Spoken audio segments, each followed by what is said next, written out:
Iran Israel युद्धामध्ये अमेरिकेनं इराणवरती air strike करत त्यांच्या न्यूक्लिअर साइट्सला उडवलेला आहे, तसा दावा केलाय। आपण काल ते सगळं बघितलं।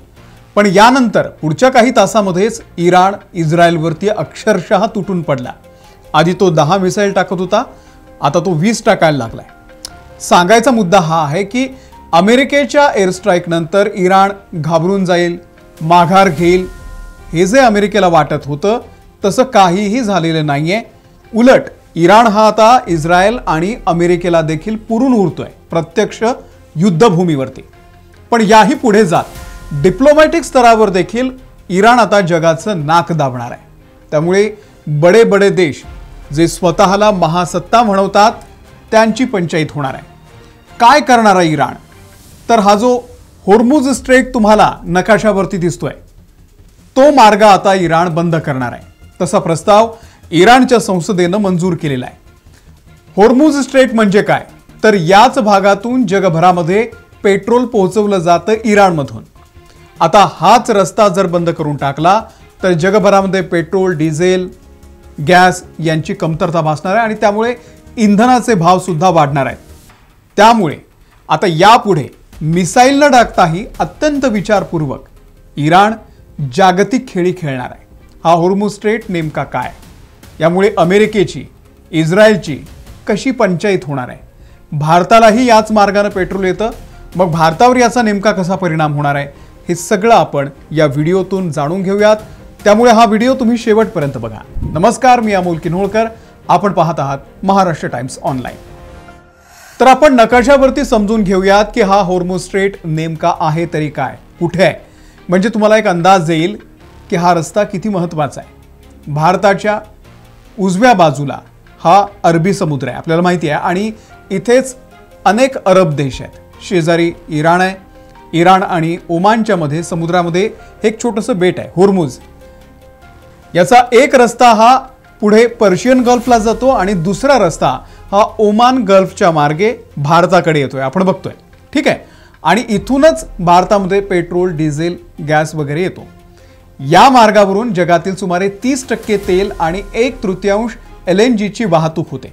आता विचार करा, जर हा रस्ताच बंद केला तर भारताला जे कच्चं तेल येते ते येणं बंद होईल, गॅसही बंद होईल आणि त्यामुळे भारतात पेट्रोलच्या किमती वाढतील। हे सगळं एवढं सोपं गणित आहे। विचार करा, याच मार्गाने तेल भारतात येत असतं। एक बरं आहे की आपला देश हा फक्त इराणच्या तेलावरती अवलंबून नाहीये। आपण Russia, America, Africa, Latin America इथूनही तेल खरेदी करत असतो।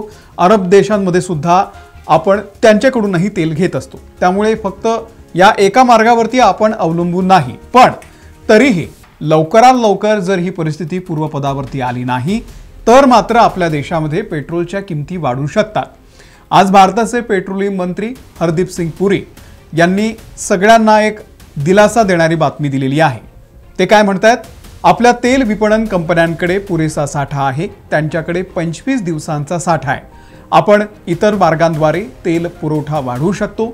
अशा सर्व देशांशी आपण संपर्कात आहोत। मला वाटतं या संदर्भात घाबरण्याचं कारण नाही।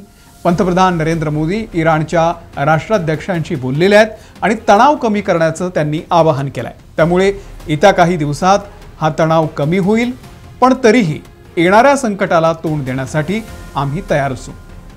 आता या मार्गाने फक्त भारतातच तेल येतं का? तर नाही, भारतासोबत पाकिस्तान, चीन अशा आशियाई देशांना याच मार्गाने तेल पुरवलं जातं। पण महत्त्वाचा मार्ग हाच आहे। 50% तेल आणि गॅस आपला याच होर्मुझ खाडीतून येत असतो। 40% आपण कतारकडून घेतो, काही आखाती देशांकडून सुद्धा मी मगाशी सांगितलं तसं घेत असतो। पण फक्त तेलासाठीच नाही, तर आपण ज्या वस्तू निर्यात करतो, ज्या शिप्स, जहाजं असतात, ती सुद्धा याच मार्गाने जातात। त्यामुळे निर्यातीवर देखील आपला परिणाम होणार आहे। आता आपण या सगळ्यामध्ये इराणचा टेक काय, त्यांचं नेमकं काय म्हणणं आहे ते सुद्धा पाहणं महत्त्वाचं आहे। काल काय घडलं आपल्याला माहिती आहे। अमेरिकेनं B-2 बॉम्बर्समधून बंकर बस्टर, जो अतिशय भयानक असा बॉम्ब आहे, तो इराणच्या न्यूक्लिअर साइटवरती टाकला आणि त्यामुळे अमेरिकेनं रेड लाईन क्रॉस केलेली आहे असं इराणचं म्हणणं आहे, जे त्यांचं म्हणणं अगदी बरोबर आहे। आता अमेरिकेला फक्त हे अणु प्रकल्पच उद्ध्वस्त करायचे नाही, तर त्यांना इराणचे supreme leader ayatollah Ali Khomeini यांना मारायचे, हत्या करायची आहे। हे सगळ्यात भयानक आहे। आता तुम्ही जर त्या देशातल्या सर्वात मोठ्या नेत्याला, सर्वोच्च नेत्याच्या जीवावरती उठलात, ज्यांचं फॅन फॉलोइंग मोठं आहे, त्यासोबत ते शियांचे धर्मगुरू आहेत, आता तुम्ही उघड उघड धमक्या देऊन त्यांना मारायची भाषा करत असाल तर तो देश गप्प बसणार आहे का? आणि तो सुद्धा इराण सारखा देश जो कट्टर धार्मिक कायद्यानुसार चालतो। आता इराण मधल्या जनतेचाच रेट आहे की अमेरिका आणि इस्रायलला धडा शिकवा, बदला घ्या।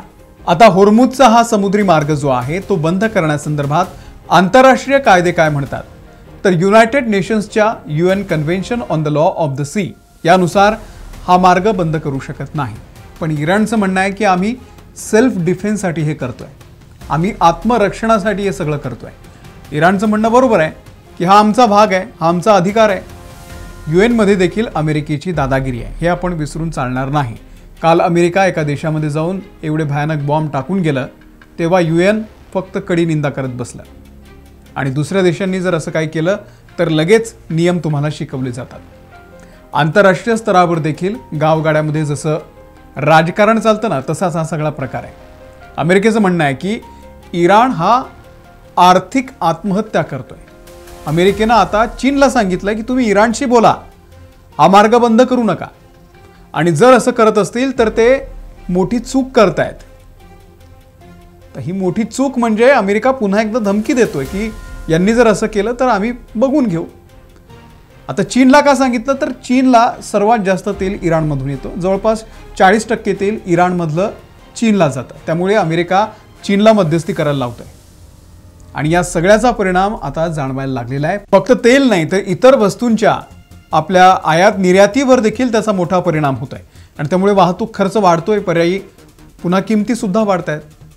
आपल्या सगळ्याच गोष्टींवरती याचा परिणाम व्हायला सुरुवात झालेली आहे, आणि जर हे युद्ध असंच सुरू राहिलं तर मात्र याचे परिणाम भयंकर होऊ शकतात। आपण आशा करूयात की ही परिस्थिती लवकरात लवकर सामान्य होईल, आपण आशाच करू शकतो, कारण अमेरिका काही शहाणा देश नाही आणि इराण शांत बसेल असं आता तरी वाटत नाहीये।